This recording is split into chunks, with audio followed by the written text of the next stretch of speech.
Hello, everybody, and welcome to another week. Unless you're in the middle of the same week that you were in the middle of last week, it's this week, because you never know when people stream this stuff.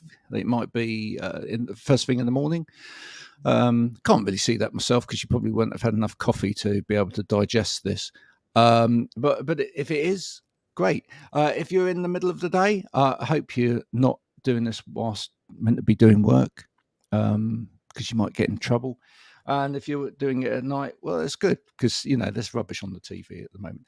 I'm going to be speaking to my guest, Native Harrow, any minute now. But first, we're going to have this quick video from Analog Trash. Do enjoy. Keep on, don't stop.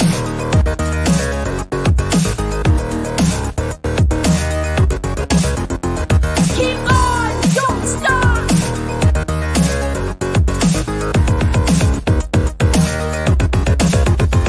Keep on, don't stop.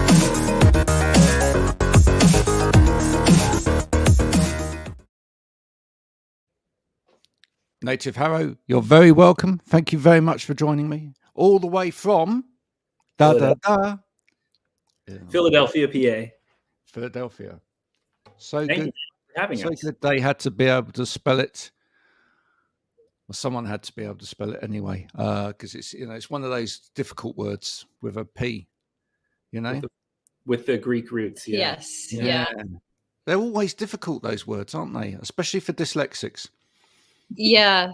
It is. That's funny. I never thought about it that way. Because I'm from here and we always just say Philly. We never say Philadelphia. That's very formal. What do you think we think of in the UK when people say Philadelphia? What do you think we think of? Well, there's a couple probably. Cheesesteaks. Sure. The Liberty Bell, perhaps, or anything to do with the beginning of America. I mean, guns. I think it's Always Sunny. Is it always? And Rocky, I think first. Oh, Rocky. There's a lot. Oh, I don't know actually. Yeah, I think Rocky might be in there. Okay. Yeah. Certainly for the older generation. But the other thing, of course, is the cream cheese. Sure. Oh, right. See, I didn't. Yeah. So when we moved, so we lived in England for 3 years. And when we first got there, all of our friends said, is the Philadelphia cream cheese made in Philadelphia? And I think we went and figured out it's actually from New York originally. Exactly. It's a New York deli thing, isn't it? Yeah, which is crazy. Why is it called? I don't know. But yeah, that is true. It's because it looks great on a packet. It does. It fills the space perfectly. I guess other things would be Tom Hanks. Sure. Oh, yeah. Yeah. We'd probably go there, wouldn't we? Yep. So yeah, there we go. Apart from that, we wouldn't really have a clue unless we've been there, of course, and we check it up. Now you were saying to me just before we came on that you have been to Somerset. Yes, which is a minor miracle because most people from America, when I say that I'm coming from the southwest, they go, "Is that near London?" And I go, "No, it's nowhere near London." But you understand that that's not that's not the case. That there is another part of the UK other than London, so that's great. Yeah. Sure. Yes, we have toured extensively in England and played a lot of really tiny villages, kind of almost everywhere. The only places we haven't been is out towards Cornwall. The furthest we've been, I think. Yeah, we've been as far as Exeter, and yeah. Right, I love the way you said that. Can you just say that again, just for everybody? Exeter. Yeah, Exeter. Oh, okay. You see? We say water, Exeter. Exeter. Yeah. There we go. We have some very confusing place names in the southwest. I'm not from the southwest originally. You might be able to tell that. I'm actually losing my voice a little bit today, but I'm originally from just north of London. Okay. And if I wanted to, I can talk a bit of London in it and all that.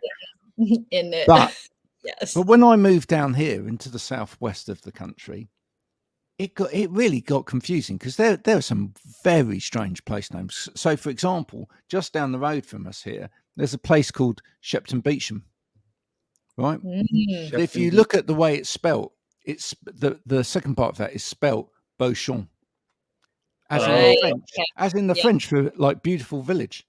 Yeah. But somehow over time they've changed it completely, right? Yeah, that'll The other happen. thing, yeah, and I don't know. Do you do this with? We will get onto music. I promise you in a minute. But I don't know. Do you do this in America with names and things as well? But we tend to like miss out letters, or we miss out parts of it, depending upon where you're from and how you pronounce it. Sure. Yeah. Definitely, especially here. So there's a river here in Philadelphia called the Schuylkill River. And if you're not from here, it looks like Squikle because there's a whole bunch of letters. So it's Sounds a like native. a Pokemon, right? Yeah, Yes. it does. Yeah. Yeah. A lot of consonants. I would say a lot of the things that are named or come from Native American words are the things that now we pronounce. We just skip over a whole bunch of letters and just make it as quick and fast as possible. I That's also think brilliant. Indiana has some great little towns that when you read the name of the town, you think you know what you're talking about. There's one, Mexico. It's pronounced Mexica. Wow. Yeah. And how would you know? How would Right. you know unless someone told you? It's Mexica. so weird. Yeah, there's a few. I'm of course I'm blanking on them, but Indiana has a great Yeah. collection of small towns that are just pronounced in bizarre ways. Yeah. Oh, has that ever kind of traversed into your music at all? Have you ever sort of like in sort of looking up culture in a different place or trying to get into where something has come from, etc.? Have you ever got it wrong? Oh, Interesting. I don't know. I know for sure that we get it wrong on stage all the time, talking between Brilliant. songs or trying Oh to say yeah. Oh yeah. When you're touring, especially in Europe, like, oh, and even when someone will tell me over and over how to say the name of the city we're in, I still will accidentally say it the way that my American brain thinks it should be said. So yeah, it's more that I think lyrically, I'm usually pretty straightforward with what I'm saying. I'm not really getting too cultural, I guess, kind of talking about specific places. But I think definitely speaking on stage, I'm sure I have often pronounced the city that I'm in incorrectly. That's fantastic. Well, I look forward to you playing Lullabaroo in Yes. the UK. Yeah, Yes. which is obviously Loughborough.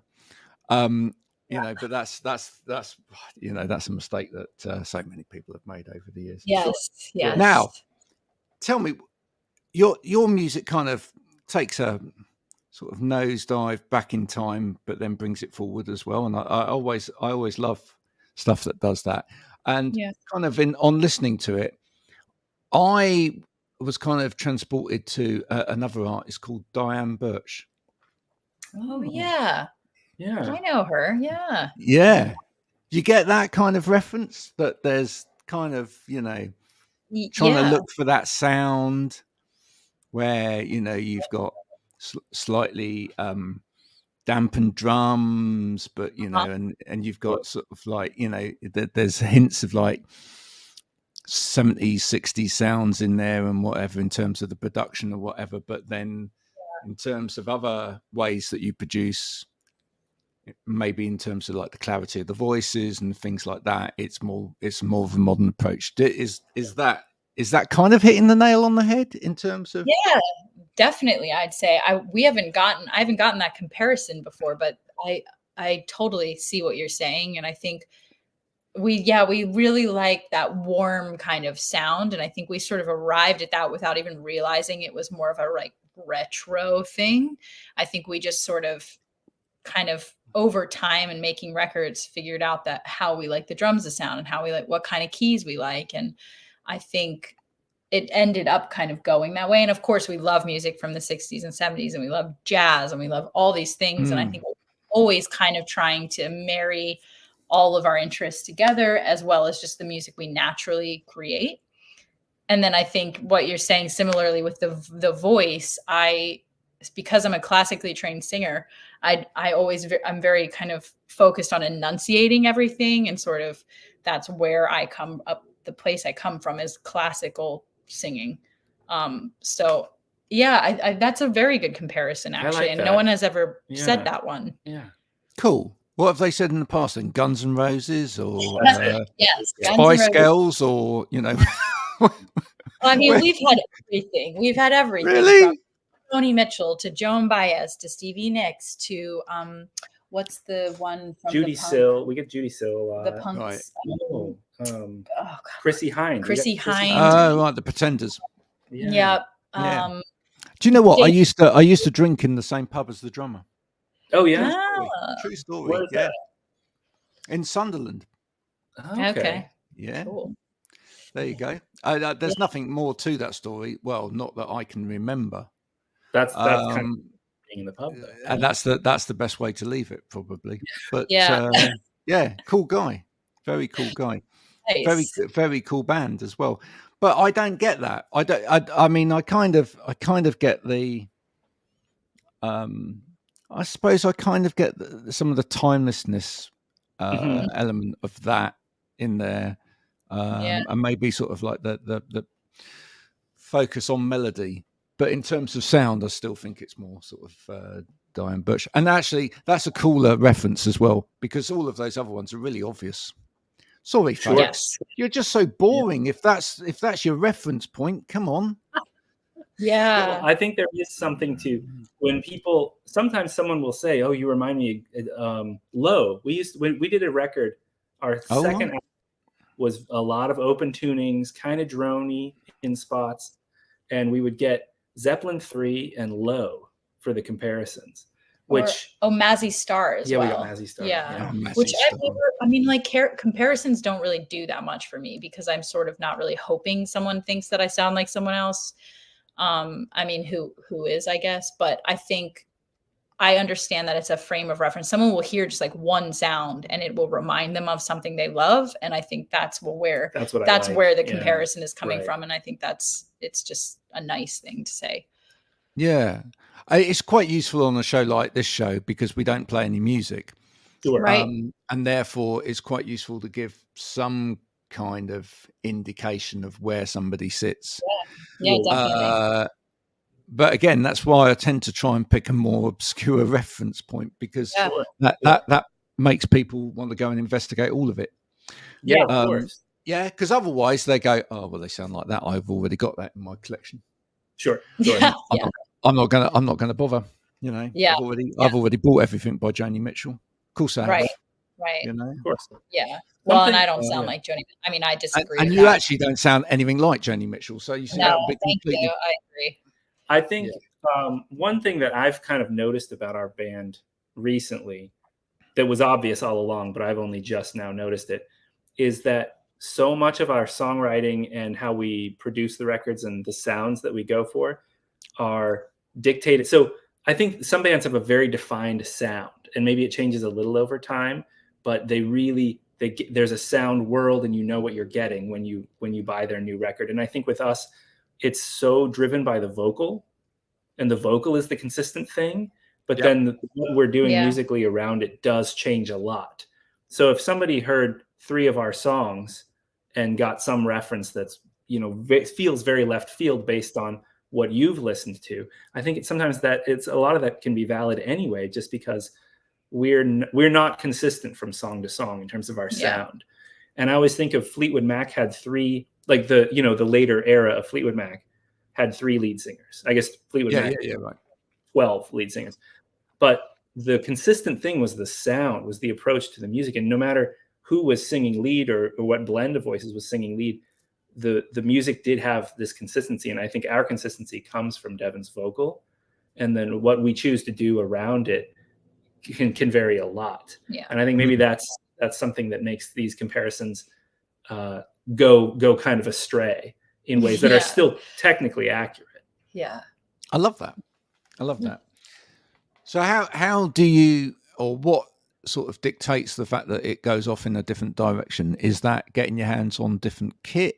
Is it just traveling to different places? Is it what you're listening to? Yeah, I think it's a little bit of all of that. I think I started off singing theater music and like opera-y type classical music. And so I think, and then from there, I kind of started writing my own songs and exploring music around New York. and Stephen, it comes from jazz and classical music as well. And so I think it's a lot of what we're listening to, what we have listened to, where we both came from when we met, and just constantly trying to push ourselves a little bit. You know, I'll write a song and it'll come out the way it comes out. And I think, I mean, I say to you sometimes, I don't think I can sing that song. It's not a very, maybe it's better for someone else. And then he always says, no, let's just try it, because I think you can sing it and it doesn't matter, because it doesn't need to fit with everything else. It can just be that one song that you sing like this. And I think it's a little bit fun for us. We like the challenge every record to put stuff that we maybe haven't done before, and to push boundaries with what we actually can accomplish. I think it's a lot of just fun for us to sort of find if there are boundaries, or, if people will like it if we try this kind of sound. And I think it's nice that we're not really afraid to try, to see if we can do a soul song, or to see if we can do a blues song, and to see if we can do something a little bit more weird and folky. And I think it's just fun. Yeah. Comes down to just enjoying it. Yeah. Sounds like you have quite a lot of fun with that as well. We do. Yeah. I think making the records is probably the most rewarding part of our process, possibly even more than writing the songs, realizing them. And I think just collectively as a team, figuring out, what does this song really want? And then really catering to them. We have songs on the record that are just one or two acoustic guitars and Devin's vocal. And then we have things that are very, very layered, with strings and mellotrons and organs and a full rock band. And we have everything in between. And so I think the idea, coming from more of a session background, I love just taking the song for what it is, and the process of finding out what it wants to be. Yeah. I think that's a big part of our approach. Yeah. Yeah. I love that. Have you ever argued over anything? Have you ever gone, oh, do you know what? No, he's just got that. You've just got that completely wrong. No, not quite to that extent. There have definitely been times where I don't like a song that I've written, and he will push me to record it and make it. And by the time we're done, I will end up liking the song. There's a number of songs that we have on albums and that we perform live that I now think, you know what, you're right. This is a really good song. And actually it's most people's favorite song. So he will hear things sometimes that I don't hear. And that's like it's two people. So there is a give and take, and we both kind of have to kind of. I like that. Yeah. So what's going on with you then that stops you liking it in the first place? That's what I want to know. I'm very hard on myself, I think, and I'm constantly watching myself too much. I was a professional dancer for 17 years, and I think it trains your brain to constantly be in a place of judgment rather than a place of release and pride. And I think it's taken a lot, it takes a lot for me to step back and go, oh, this is a good song. I have moments where I write a song and I think this is a good song. I love this because it feels like I've captured a part of myself or something I've thought about in a really, a way that's true to what I'm trying to say. But I think, I feel like if I write 5 songs, 2 of them I will think aren't cool, or they're not going to be perceived as cool, or they're not going to be perceived in the right way, or I can't pull it off. And he always will say, no, this is a good song. This is actually better than the ones that you're a good man. You're a good man. I mean, thank you. Has that ever happened though the other way? Have you written what you deem to be a good song? I'm giving you a hard time here today. I'm sorry about that. But have you ever written a really good song in your head? It's a great song, whatever. And he's got.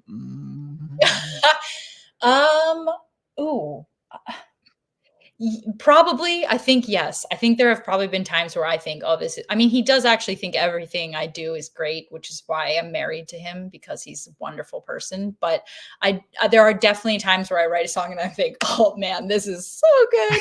And I'll play it for him and his face is just kind of like, yeah. But I think a lot of times me perceiving that way is actually just he's taking it in and immediately thinking about what he wants to play on it, rather than it's not good. I don't think you've ever told me a song is not good. I think by the time you're actually sharing something, it's It's really good. turned into He's something. much Yeah. nicer than me. I'm much more of a snake about it, where if I don't like something, like he plays a bass line, I go, I don't like that, play something else. Oh, Yeah. Which is how I am with yeah. you know, and it comes from a place of respect, and I'm never cruel about it, but I'm much more I don't know. I don't know. I don't know how you would describe it, but I think I'm a little bit more picky about things, and a little bit more because then he'll play it and I'll say, that's it. That's what I was hearing. But I think it sounds like it works, right? yes, That's yes, totally, yeah. it works, and it's sort of the dynamic is in place, and I think he's very much been doing this forever, and is used to someone saying, no, I don't, that's not quite right. Can Yeah, you that's try not a big something deal. else? Yeah. And I think that's just the nature of his role in our band, is he is kind of like a session person, where he's playing everything and he's just doing take after take till I say, yeah, that's it. And then we both agree. And then that's, I think one of us is better at focusing and one of us is better at expanding. Yeah. And that's kind of at the core of it, Yeah. I think of your question. Yeah. Look, you've got to have yin yang in yes, Sure. in any Sure. relationship for it to, really bear fruit. I mean, if you were both the same, you wouldn't be speaking now. Totally. Probably not. Yeah. Totally. Yeah. Yep. So that's good. So we wouldn't be doing this interview, and Yeah. it Totally. would We be wouldn't be on our sixth album. Yeah. much short. Yeah. Yeah. What do you think you've done on this album that you haven't done on any other? Oh, I like that. That's a really good question. I feel like my voice, I have arrived at a new place with my voice on this album. I think I pushed myself very hard to try new things and new sounds that maybe were a little bit scary before, because they require me to sort of be a little bit more unhinged and controlled when I'm singing. Mm-hmm. And I think as a result, it comes across as really More emotive. Yeah, more emotive, definitely. Mm-hmm. What else? I don't know. What do you think? I think the record before this one was an album called Old Kind of Magic. And I think we had just moved to the UK. We were living in Brighton when we were making that. And we went big and extravagant with some of the sounds. And there's a couple songs on there that have a very more is more approach, and which I loved at the time and I still love. Mm-hmm. And I think there is a moment where you can't just keep doing that with records. We had a string orchestra and 6 keyboards and the drums and the percussion and all of the guitars on this. So now we'll just have a larger that. And there's only so far you can go with that. And I think what I'm really proud of with this record is that we were able to kind of we were expanding our sound over the last 3 records before this one. Each record kind of expands farther and farther. And I think this one, we went in a different way. And it's actually a little bit hard to codify. I was trying to come up with this for some press materials.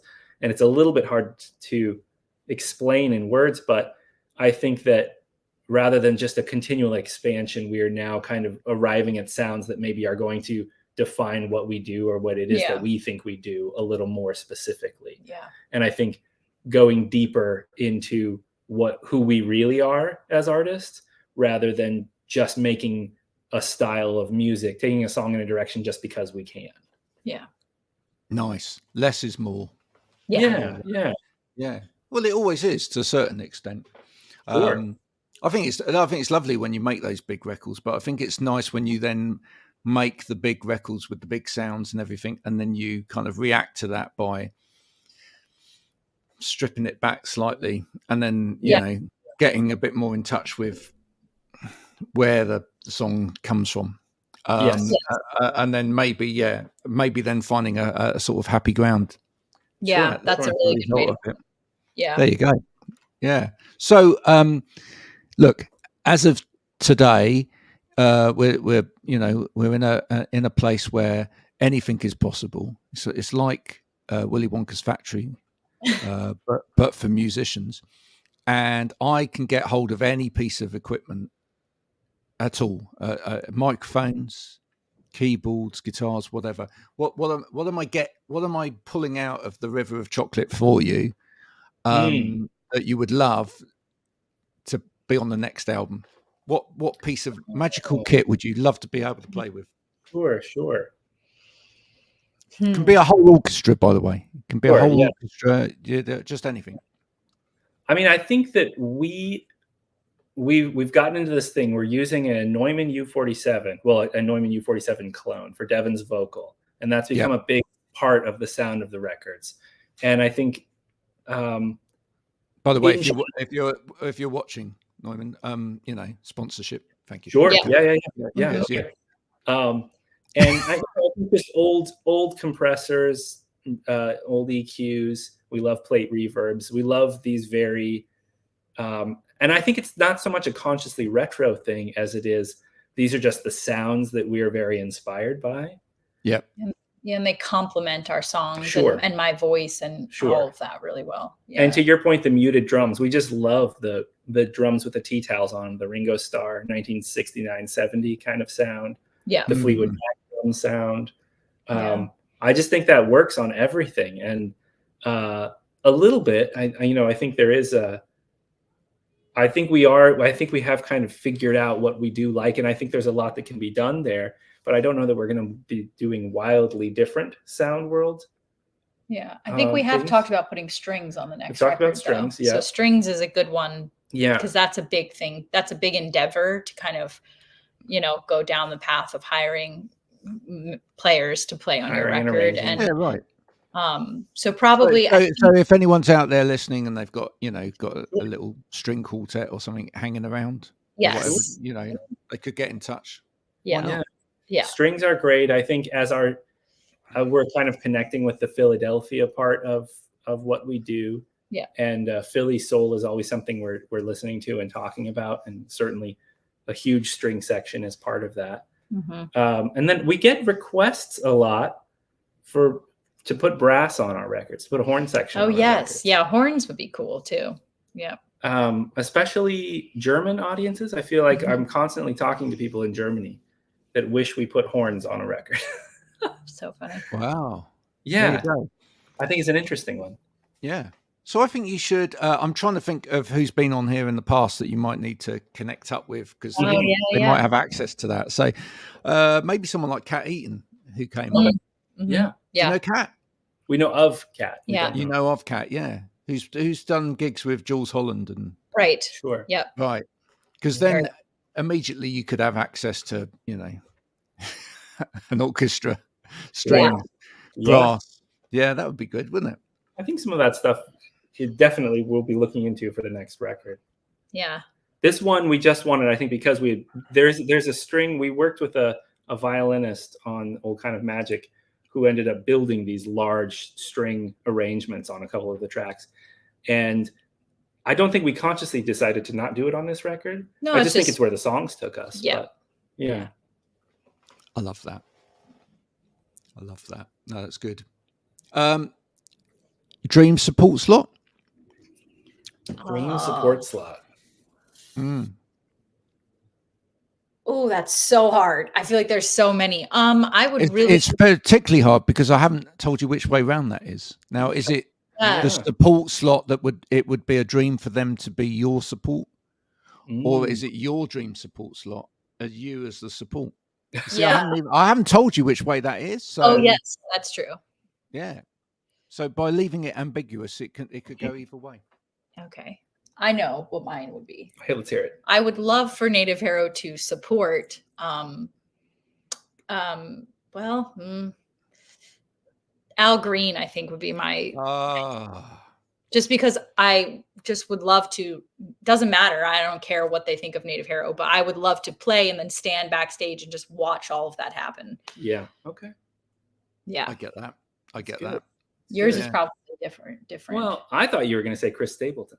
Oh yeah. Well, if we're talking about people who are like modern, Al Green's still kicking, but Chris Stapleton, I am, or like Adele or somebody huge that I could just watch the machine and just be in the glory of the vocals. Oh, there you go. Yeah. With Adele though, you might get caught up in the dress, or as she appears from under the stage, or whatever. It might. That go might wrong. be part of the act, though. At that point, we might. It just might be. Oh, you could be part of it. come out of her dress, like in the Nutcracker, Mother Yeah. Ginger. You know, You could come be out sort of Native Yeah. Harrow are part of the dress. Yes, Sure. exactly. Yeah, I can see that happening. Chris Stapleton. Okay. Entertaining, that's for I sure. don't know whose dream that is, but it's a dream. It was a dream last night. Do you have many dreams? Do dreams go into songs?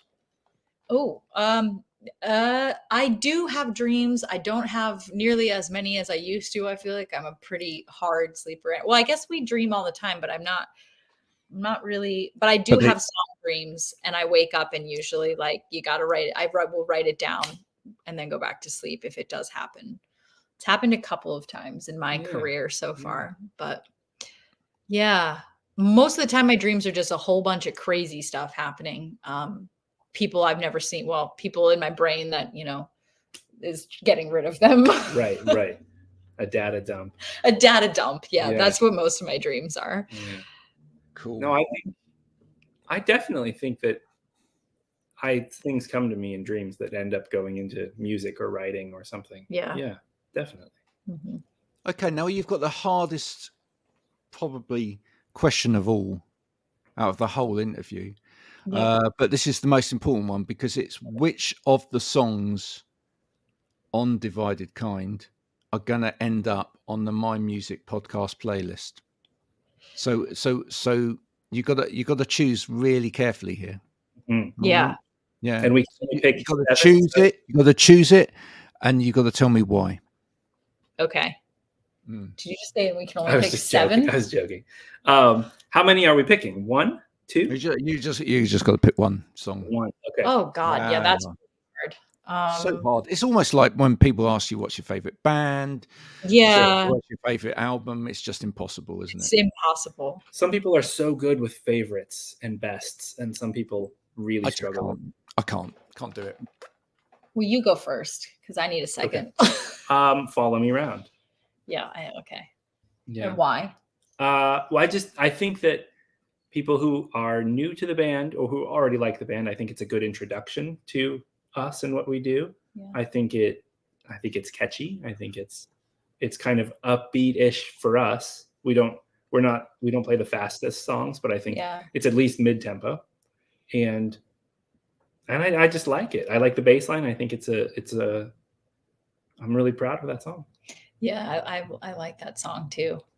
Yeah, this is I think I'm going to go with Divided Kind. Are we supposed to agree though? Because you only No, that's fine. I'll tell you what I'm going to do is I'm going to put both of them on there. Okay. Okay. I picked Divided Kind because I first wrote it as sort of more of a folkier kind of acoustic song.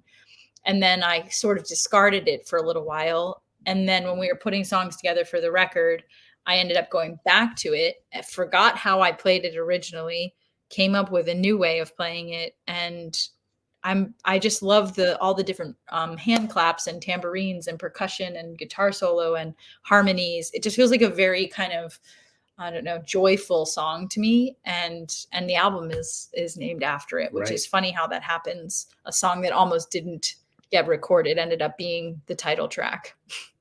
Well, there you go. And you see what you've done there now is you've delightfully, by doing that whole exercise, sold the album to everybody that's been listening. Awesome. Great. Right? So they're now going to go and check that out so that actually they can hear and they can make the decision. And actually, folks, if you are listening, you can choose one or the other and you can give your comments as to which one you like best. Or if you don't agree with either of those two and you like something else on the album, there you are.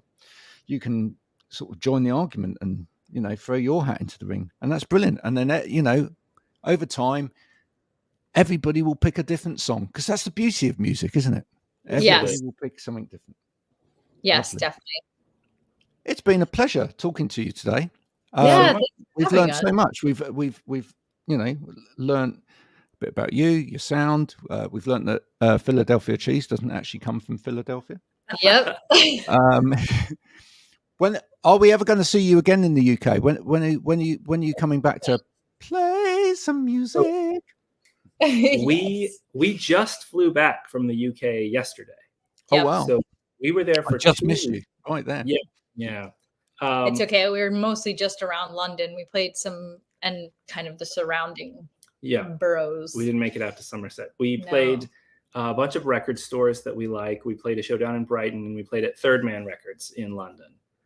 And We'll be back though in we're February. going to come back in February. There you go. Well, let's make sure that you've got somewhere like Bristol or Exeter. Definitely. Of course, of course. Now that you know how to pronounce it, Yeah. on the list, so that we can people from the West Country can see you. That would be fantastic. Definitely. But wherever you go in the UK, is there somewhere in the UK you haven't been that you'd really love to? Definitely Cornwall. I would love to go to Cornwall. You said Cornwall, didn't you? Yep. Yeah. And spend more time in the Lake District. I Yeah. think maybe play some gigs around. We've played there. We've played in Kendal, which is Several is times, in the yeah. Lake District. Yes. Yeah. And it'd be nice to have a couple of days there because it's so pretty. We really like the mountains and sort of beautiful vistas. So anywhere, anywhere in the Lake District. Well, I went down to Wales the other day. So and the contact that's been on here, they were doing a show at Aberystwyth Arts Centre, so that might be a good contact. Folks, if you're listening and you're from the Cornwall area, and you've got a spot, you've got a venue, do get in touch. Please do. Yeah, we'd love it. Let's see if we can get them down the Cornwall and make it happen. Oh, that'd be great. Yeah. We'll all the songs down there, all like that. So That's what I've been told. Yeah, it is. Yeah, absolutely. And they really want a good Cornish pasty as well. That's what I'm also hearing. You had a great Cornish pasty or not? I think so. Yeah, I think so. Probably not from Cornwall. It has to be from Cornwall. That's right. the thing. So no, then no. There's a spot in Brighton that does pretty good ones, but I would like to try the real official thing from Cornwall. Yes. Folks, this has been the wonderful Native Harrow. Thank you so much for coming and joining me today for this. Folks, if you've enjoyed the conversation, now go and check out the music because that's what it's all about. We should be talking to more musicians in the coming week. If you've enjoyed this has been my music. If you haven't, then we've wasted 37 minutes and 29 seconds of your time, but you can get it back. Don't worry. You can just go and visit your local orthodontist who will give you a blue form, and you just need to sign it at the bottom and tick where it says A, and you can get that half an hour back, possibly. Until next time, bye for now. Thank you so much. Thank you.